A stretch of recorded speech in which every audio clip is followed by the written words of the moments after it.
বাচ্চারা সবজি খেতে না চাইলে মাদের যা জ্বালা যা একমাত্র মায়েরাই জানে। তো আমি আমার ছেলেকে মাঝে মাঝে চেষ্টা করি কিছু।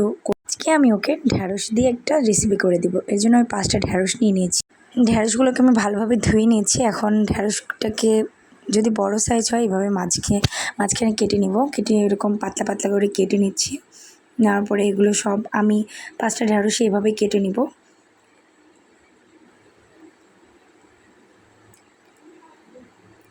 কেটে নেওয়ার পরে এই যে আমার কাটা হয়ে গেছে। এখন এগুলোর মধ্যে আমি পরিমাণে লেবুর রস আর 1 চামচ লবণ, 1.5 চামচ বেসন আর 1 চামচ কর্নফ্লাওয়ার দিয়ে দিচ্ছি।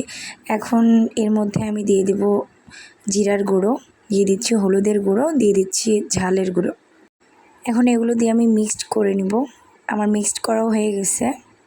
তো এটার জল অলরেডি ছেড়ে দিছে। এখন আমি গরম তেল বসিয়ে দিচ্ছি। এর মধ্যে আমি ঢ্যাঁড়সগুলো দিয়ে হালকা করে ভেজে নেব। তো এইভাবে 2-3 মিনিট ভাজার পরে এরকম একটা কালার আসবে, দেখতে পাচ্ছেন। আর আমার ছেলে তো এটা অনেক মজা করে খেয়েছে। Thank you.